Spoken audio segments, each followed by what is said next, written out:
교재 69페이지 종합합산 대상 토지요. 분리나 별도에서 속하지 않는 나머지 애들이 다 종합합산 대상이 되죠. 그래서 종합은 종합끼리 소유자별로 합산해서 0.205, 0.2에서 0.5%까지 3단계 초과 누진세율이 정도입니다. 종합은 종합끼리 소유자별로 합산해서요. 어떤 게 종합이냐 그러면 다 배운 거예요. 분리나 별도에서 튕겨져 나온 애들이요. 농지 원래 분리과세하는데 예외적으로 농지가 종합합산 과세하는 경우가 있었죠. 어떤 경우냐면 과세기준을 6월 1년제 경작하지 않는 농지요. 농사 안 짓고 있으면 종합합산이죠. 농사 안 짓고 있으면 종합합산. 그 다음에 법인 및 단체 소유농지요. 자, 종농 매산농을 제외하고 원칙적으로 법인 및 단체 소유농지는 분리과세합니다. 자, 종합합산 과세합니다. 법인이나 단체 소유농지, 삼성전자, 현대자동차에서 일반 법인이나 단체가요. 종농 매산농 제외하고서는 또 농지 개인 소유 정농지는 위치를 보는데 있어야 할 곳에 있지 않은 농지요. 도시역 내 개발제한구역 녹지역을 제외한 나머지 주거지역, 상업지역, 공업지역 내에 있는 있어야 할 곳에 있지 않는 농지 종합합산 과세하고요. 목장은요, 원래 분리과세하는데 목장도 종합합산 대상이 되는 경우가 있죠. 어떤 경우냐? 위치 면적을 따졌을 때 있어야 할 곳에 있지 않는 목장이요. 도시적 내 개발장구역, 녹지역을 제외한 도시역 내 주거지역, 상업지역, 공업지역 내에 있는 목장. 또 앞동네 뭐라고 되어 있던 기준 면적을 초과한 목장 나왔다. 볼 것이 뭐가 된다? 종합합산이에요. 그 다음에 임야는 원칙적으로 임야는 개인이나 법인이 소유하는 개인 법인 소유 일반 임야는 종합합산 과세입니다. 예외적으로 분리과세되는 종중소 임야라든가 법나고 무슨 법률에 의한 공익 목적의 이런 임야들이 분리과세했고요. 무슨 법률에 의한 지구 구역 내 어디 안에 있는 임야 이런 것들. 공장은 있어야 할 곳에 있고 기준면적 이내면 분리인데 있어야 할 곳에 있지 않을 때 공장의 시지역의 주거지역이나 상업지역의 기준면적 이내면 일반 건축물에 속토지 들어와서 별도 합산 과세였고 앞동네 뭐라고 되어 있던 뒷동네 기준면적을 초과한 토지 볼 것이 뭐가 된다? 종합합산. 일반 건축물에 속토지는 원래 별도 합산 과세하는데 예외적으로 종합합산 과세하는 경우가 있죠.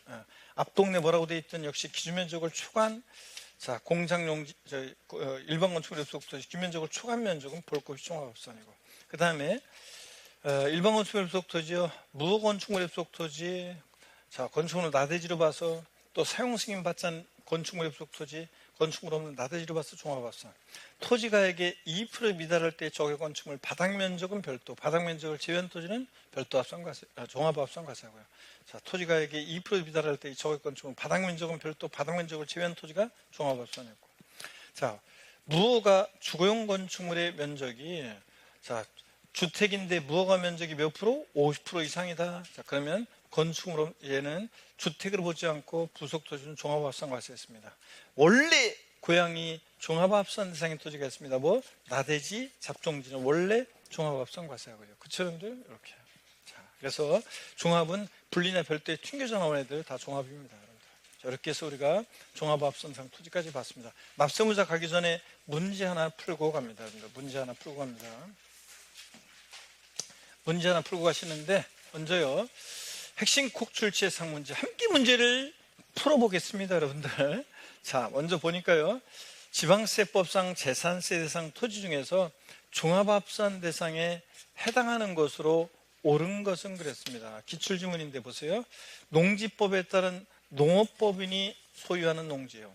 과세기준제 실제 영농에 사용하고 있습니다. 여러분 법인 및 단체 소유농지지만 농업법인이 소유하는 농지는 농사짓는 게 주업인법이니까 종농 매사농에서 자 농업법인 소유농지는 요거 분리과세합니다. 그죠? 분리. 이건 분리과세하고 그 다음에 서울특별시 지역의 상업단지 안에 위치한 공장용 건축물의 소속 토지로서 공장 입지 면적을 초과한 부분의 토지요. 자 여러분 공장이 자 보세요. 입지 기준 면적을 초과했습니다. 앞동네에 뭐라고 되어 있던 자 산업단지 공장 지으라는 곳에 있죠. 있을 곳에 있지만 기준 면적을 초과한 토지 나왔다. 볼 것이 뭐가 됩니까? 종합입니다. 볼 것이 앞동네 뭐라고 되어 있던 기준 면적을 초과한 토지 종합입니다. 종합이니까 정답 2번이네요. 네. 자 도로교통법에 따라 등록된 자동차 운전학원용 토지는 요거 자 공지를 필요한 업종이죠. 운전학원용 토지, 운수회사의 차고지 뭐가 됩니까? 별도 합산 대상 토지를 의지합니다. 상업용 토지로 일정 면적까지는. 그 다음에 시지역의 도시역 내 개발제한구역과 녹지지역 안에 있는 개인소유 장농지. 개인소유 장농지는 위치를 보는데 있을 곳에 있는 겁니까? 예, 도시용내라도 개발장구역 녹지지역은 있을 곳에 있으니까 농지 뭐가 됩니까? 분리고. 그 다음에 또 일반 영업용 건축물 입속 토지로서 건축물 바닥 면적에다가 용도지에 따른 적용비를 곱해서 산정한 면적 이내 토지. 일반 건축물 입속 토지가 기준 면적 이내니까 뭐가 됩니까? 별도. 일반 건축물 입속 토지는 기준 면적 이내면 뭐가 됩니까? 별도. 이거 할 수 있어야 되는데 이 정도는 어려워요, 여러분들? 목소리가 작은 거 보니까 어려운 것 같은데? 그만 여태까지 강의를 했는데? 진짜. 그래서 앞 동네 어디로 됐든 공장 위치 면적 따질 때 기준 면적을 초안 토지니까 종합산이고 2번이 정답이고요. 요거 이런 정도 토지 구분할 수 있어야 됩니다. 이게 토지용 구분 문제로 안 나오더라도 우리가 재산세나 종합부동산세에서 이런 거 물어보기 때문에 2번이 정답입니다. 자, 그래서 2번 정답이었고 좋습니다, 여러분들. 자, 납세의무자 우리까지 오늘 보고 납세의무자까지 보고 가겠습니다, 여러분들. 자, 그래서 교재는 몇 페이지냐면 70페이지죠. 자, 재산세 납세의무자는 이게 작년에 나왔기 때문에 올해는 뭐 독립화 문제로 또 나올 가능성은 낮아요. 다만 종합문제 속에서는 빡시형 문제라든가 종합문제 속에서 납세의무자는 지문 한 줄씩 나올 수 있으니까 이거 알아두고 갑니다. 우리가 자, 그러면 한번 보겠습니다. 재산세 납세의무자입니다. 작년에는 제가 무조건 나온다고 했는데 무조건 나왔고요. 작년에는. 올해는 독립화 문제로, 작년에는 불펜 3개였지만 올해는 그냥 2개 합니다. 자, 재산세 납세의무자는 원칙적으로요, 사실상 소유자가 납세의무자입니다. 실질과세 원칙상 사실상 소유자예요. 그래서 과세 기준일 현재, 항상 재산세는 과세 기준일 기준으로 판단하죠. 요일 현재. 재산세 대상을 사실상 소유자가 납세의무자입니다. 그래서 시험에서 재산세 납세의무자는 원칙적으로 납기 개시일 현재 땡. 재산세 과세 대장상의 소유자를 원칙적인 납세의무자로 한다면 틀려요. 실질과세 원칙상 등기등록과 무관하게 사실상 소유자가 납세의무자입니다. 자, 또 재산세에서 지분권자가 되는 경우요. 여러분 공유재산이요. 공유재산의 경우에 재산세 납세의무자는 그 지분에 해당한 부분, 지분에 표시가 없으면 지분이 균등한 것으로 봐서 그 지분권자를 납세의무자로 합니다. 그죠? 그래서 갑지분 60%, 을지분 40%인 공유재산이 있다. 예를 들어서 갑을이 공유하고 있는 공유재산인데 갑지분 60%, 을지분 40%인 공유재산이 있습니다. 자, 그랬을 때 만약에 자, 누가 재산세 납세의무자냐 그러면 자, 지분이 가장 큰 자로 한다 그러면 틀리죠. 공유재산은 누가 납세의무자냐? 지분권자 각자입니다. 갑은 60% 지분했어요. 을은 40% 지분했어요. 지분권자 각자입니다. 만약에 지분에 표시가 없다 그러면 지분이 균등한 것으로 봐서 지분권자 각자가 납세의무자입니다. 저는 아무리 꼬시도 먹으면 안 돼요. 시험에 여러 번 나왔습니다. 공유재산은 누가 납세의무자? 지분권자. 지분에 표시가 없는 경우에는 공유자 중에서 최연장자로 한다 이렇게 나왔습니다. 나이가 제일 많은 사람? 아닙니다. 지분권자 각자입니다. 지분이 균등한 것을 봐서. 주택의 건물과 부속토지 소유자가 다른 경우에요. 주택의 건물과 부속토지 소유자가 다를 때는 누가 납세의무자가 되느냐. 주택의 건물과 부속토지 소유자가 다를 때는 그 주택에 대한 산출세액을 그 건축물과 부속토지 뭐로요? 시가표준액 비율로. 이거 면적비율 X입니다. 시가표준액 비율이지 면적비율로 안분계산 이러면 틀립니다. 시가표준액 비율로 안분계산한 부분에 대해서 그 소유자를 납세의무자로 본다고 그랬습니다. 자, 그래서 어떤 거냐면 이런 겁니다. 자, 주택이 있는데 주택의 건물과 토지의 소유자가 다릅니다. 그래서 주택 소유자 값 토지 소유자이다 그러면 주택에 대해서 이제 재산세를 계산했어요. 이 나온 세액에 대해서 누가 납세의무자가 되느냐? 건물과 토지 원래는 하나로 평가하고 하나로 과세하지만 주택은 이때는 주택의 건물과 토지 시가표준액을 각각 구해요. 그랬더니 시가표준액 비율이 만약에 6대 4의 비율이다. 그러면 이 나온 세액에 대해서 60%는 토지 소유자 을이, 40%는 주택 소유자 갑이 납세의무자가 된다고 그랬습니다. 실무적으로도 이렇게 하나로 해서 이제 주택에 대해서는 하나로 해서 주택분재산세 계산한 다음에 자, 납세의무자 고지소득 발부할 때 이 나온 세액에 대해서 주택과 건물과 토지 시가표준액비로 나눠서 60%는 을에게 고지서 발부하고 40%는 갑에게 재산세들하고 고지서가 각각 발부됩니다. 소유자에게. 그래서 주택의 건물과 토지 소유자가 다를 때는 건물과 토지 시가표준액 비율로 안분 계산한 부분에 대해서 소유자를 납세의무자로 합니다. 면적비율 X입니다. 자, 그 얘기고. 그 다음에 재산세 납세의무자 예외적으로 공부상 소유자가 되는 경우가 있습니다. 원칙적으로 재산세는 사실상 소유자가 납세의무자인데 예외적으로 공부상 소유자가 되는 경우에요. 세 가지가 있죠. 공부상의 소유자가 매매 등의 사유로 소유권의 변동이 있는데도 자, 이를 신고하지 않아서 소유권 변동 신고하지 않아서 사실상 소유자 알 수 없을 때요. 자, 어떤 얘기냐면 이런 얘기라고 그랬습니다. 여러분들 또 보세요.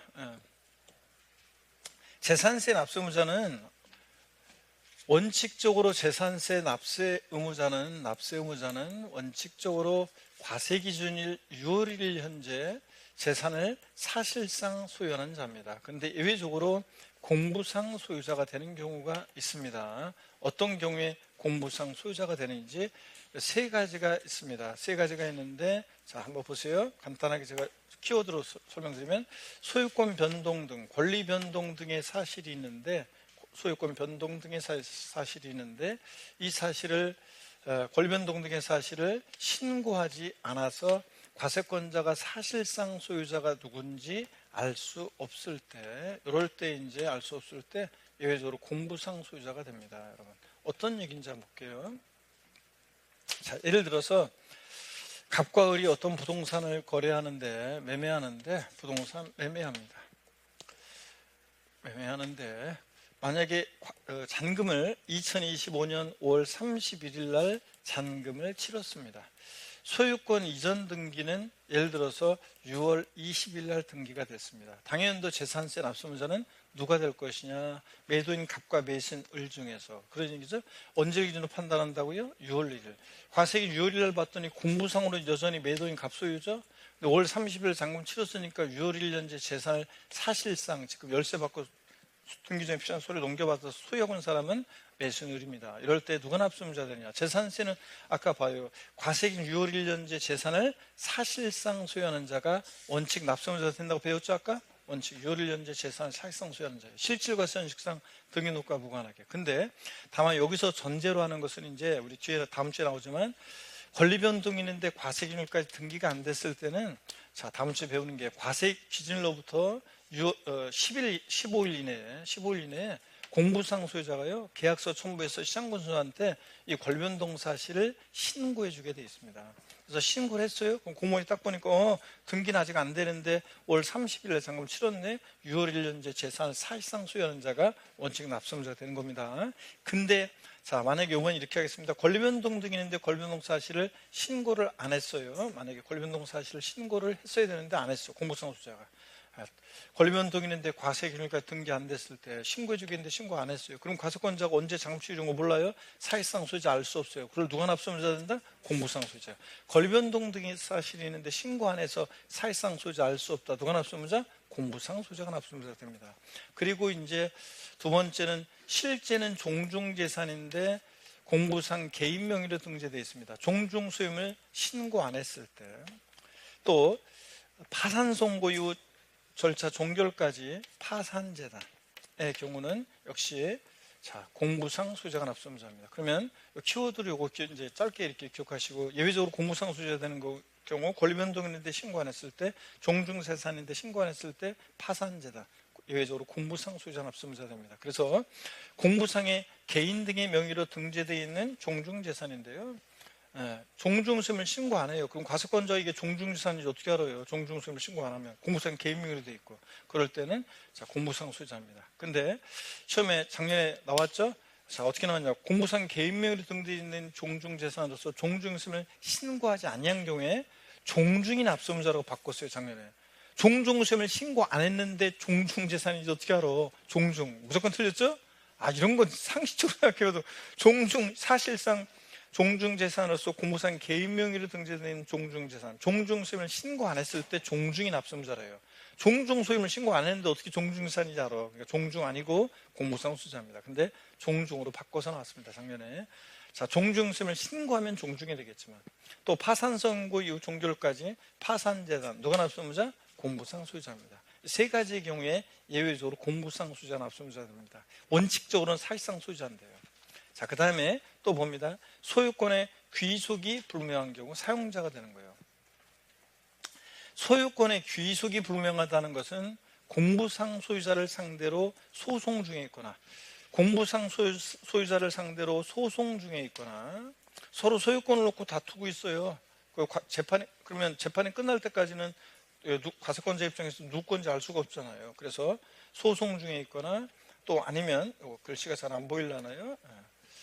자, 공부상 소유자를 상대로 소송 중에 있거나, 아니면 공부상 소유자가 장기간 행방불명인 경우입니다. 공부상 소유자가 장기간 행방불명이야. 공부상 소유자가 행방불명, 어디 간지 알 수 없어요. 이럴 때 소유권의 귀속이 불분명하다고, 행방불명, 소유권의 귀속이 불분명하다고 해가지고 사실상 사용자를 납세무자로 하는데 어떤 건지 한번 보겠습니다. 자, 보세요 여러분들. 어떤 부동산에 대해서 갑이라는 사람이 공부상 소유자인데 이 사람을 상대로 지금 을하고라는 사람과 소송 중이에요. 그러면 누가 승소할지 알 수 없잖아요. 재판 끝날 때까지. 그래서 소유권의 귀속이 불명해요. 이럴 때는 현재 이 재산을 사용하고 있는 사용자를 납세무자로 합니다. 재산세는 수익세이기 때문에 현재 재산을 사용하고 있는 사람. 그런데 시험에서 바꾸면 어떻게 바꾸느냐? 소유권의 귀속이 불명하여 사실상 소유자를 알 수 없는 경우에는 공부상 소유자이다. 아닙니다. 공부상 소유자는 어디 갔는지 알 수 없거나 그 자를 상대로 소송 중이니까 공부상 소유자 X입니다. 여러분들 아셨죠? 사용자입니다. 자, 그리고 매수계약자가 되는 경우 보겠습니다. 매수계약자가 되는 경우는 국가지자체, 지자체의 조합과, 자, 첫 번째 조건입니다. and 연부매매계약 체결하고 and 그 사용을 무상화라는 경우예요. 공부상으로는 국가 등의 소유지만 실질적으로는 권리변동이 연부금 다 치르기 전까지는 공부상 국가 등의 소유지만 실질적으로 권리변동이 됐다고 봐서 누가 납세무자? 매수계약자. 또 똑같은 구조를 가진 것이 국가가 선수금을 받아 조성하는 매매용 토지로서 사실상 조성이 완료된 토지 사용권을 무상으로 받은 경우에는 역시 그 사용권을 무상으로 받은 자를 매수계약자로 본다고 되어 있어요. 그 말은 사용권을 무상으로 받은 자, 매수계약자가 납세무자가 됩니다. 국가 등의 소유물로 비과세한다면 틀려요. 공부상 국가 등의 소유지만 실제로 권리변동 됐다고 봐서 매수계약자입니다. 사용권을 무상으로 받은 자. 신탁법에 의해서 수탁자 명의로 등록된 신탁재산의 경우 누가 납세무자? 위탁자. 자, 재산세나 종부세나 신탁재산을 위탁자가 납세무자인데 작년에 종합부동산세에서는 이거 수탁세로 바꿔서 시험에 나왔는데 재산세는 안 나왔어요. 재산세에서 나오면 신탁재산 누가 납세무자? 위탁자인데 수탁자가 바꿔서 나옵니다. 신탁재산, 재산세나 종부세나 누가 납세무자? 위탁자입니다. 수탁자로 바꿉니다. 이 경우 위탁자가 신탁재산을 소유하는 것으로 봅니다. 여러분, 위탁자가 신탁재산을 소유하는 것으로 본다. 자, 그래서 이거 수탁자로 바꿔서 하면 전국에 강의 들은 수험생 10만 명 다 마신다고 그랬습니다. 주된 상속자가 되는 경우, 자, 상속 개시된 재산인데 상속 등기가 안 돼요. 여러분, 상속 등기는 상속인 전원에 대해서 전원 명의로 하는 건데 상속 등기가 안 됐다는 것은 무조건 상속인은 아니에요. 누가 상속받을지 포기할지 모른다는 거기 때문에 상속인이 납세무자다. 공동 상속인 각자다. 무조건 틀려요. 상속인 아니에요. 상속 등기 안 됐을 때는.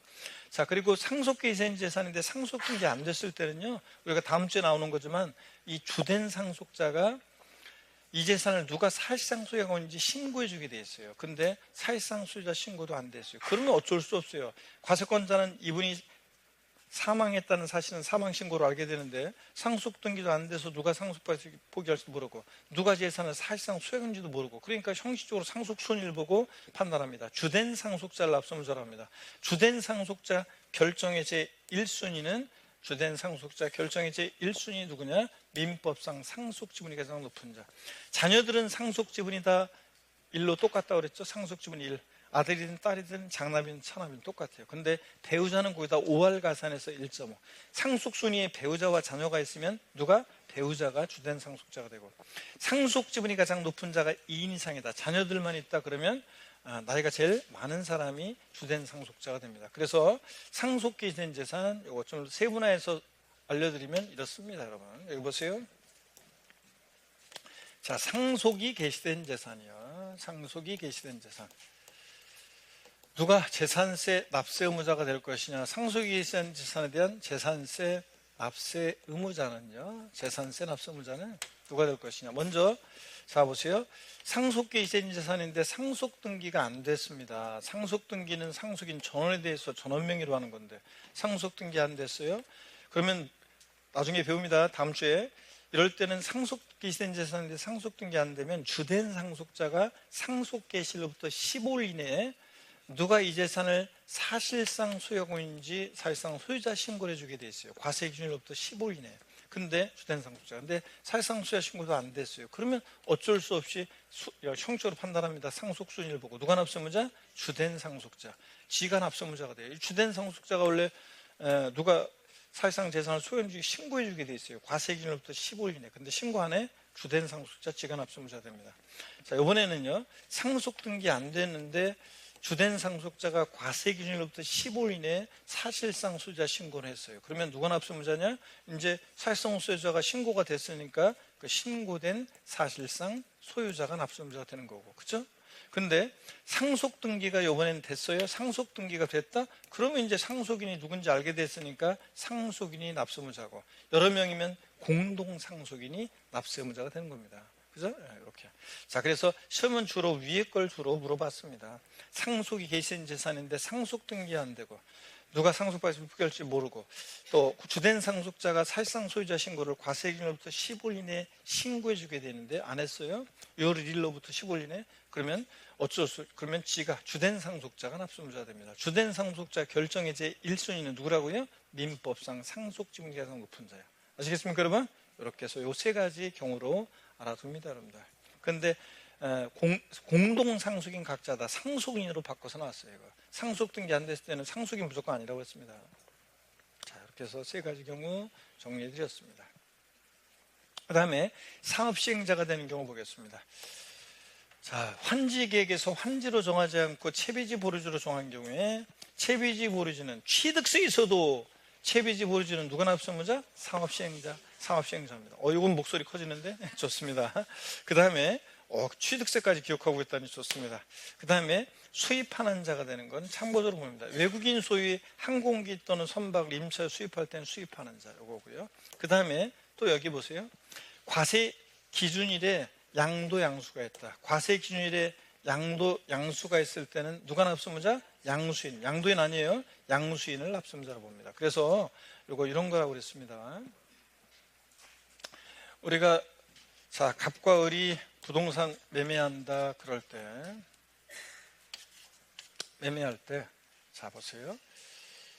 과세 기준일 6월 1일 이전에 잔금이 치러졌다. 그럼 원칙적으로 누가 납세의무자라고 그랬습니까?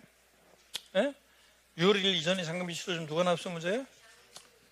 양수인 사는 사람이 납세의무자가 됩니다. 재산세는 6월 1일 날 재산을 사실상 소유하는 자인데 얘가 6월 1일 날 매수인이 사실상 소유하고 있잖아요.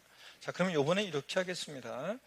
요번에는 6월 1일 지나서 잔금이 치러졌습니다. 누가 당연도 재산세 납세의무자입니까? 이때는 6월 1일 날 재산을 사실상 소유하는 사람은 누구예요? 매도인 갑이 납세의무자입니다. 근데 하필이면 자 보세요. 하필이면 근데 잔금이 과세 기준일 6월 1일 오전 12시에 만나서 둘이 잔금을 치렀습니다. 6월 1일 날. 과세 기준일에 양도 양수가 있다. 누가 납세의무자? 양수인을 납세의무자랍니다. 그래서 사는 사람 입장에서는 당연도 재산세, 종부세를 부담하지 않으려면 6월 1일 지나서 잔금을 치러야지 6월 1일까지 잔금을 치르면 누가 납세의무자? 매수인 사는 사람이에요. 재산세, 종부세, 당연도. 그러니까 사는 사람 입장에서는 6월 2일 괜찮아. 6월 1일 지나서 잔금을 치러야지 당연도 재산세, 종부세를 부담하지 않습니다. 자, 과세 기준일에 양도 양수가 있다. 누가 납세의무자? 양수인 외액입니다. 자, 그 다음에 2번은 요거는 그냥 참고적으로 알아두세요. 예규 내용인데 요 두 개가 예규 내용인데 이거 참고적으로 알아둡니다. 법인과 연부매매계약 체결하고 무상사용권을 부여받았다 그러면 매도계약자인 법인이 납세의무자예요. 그래서 반드시 국가지자체, 지자체 저것과 연부매매계약 체결 무상사용권을 부여받았을 때가 매수계약자지 법인과 연부매매계약 체결 무상사용권을 부여받으면 그때는 매도계약자인 법인입니다. 뭐 이런 경우까지 매수인을 납세의무자로 한다, 매수계약자를 납세의무자로 하면 과세관국에서 일일이 이런 거 개인들 간에 뭐 이런 것들 찾아가지고 이렇게 해야 되기 때문에 골치 아파지니까 법인과 연부매매계약 체결로 무상사용 부여받았을 때는 매도계약자인 법인입니다, 여러분들. 아셨죠? 이렇게. 자, 좋습니다. 그러면 우리 문제를 풀어보겠습니다. 자, 문제를 풀어봅니다. 예? 자, 문제 풀어봅니다. 핵심 곡 출제 상문제 함께 문제를 풀어보겠습니다, 여러분들. 자, 요거 풀고 마치도록 합니다. 다음은 재산세 납세무자에 대한 내용이다. 옳은 것은 그랬습니다.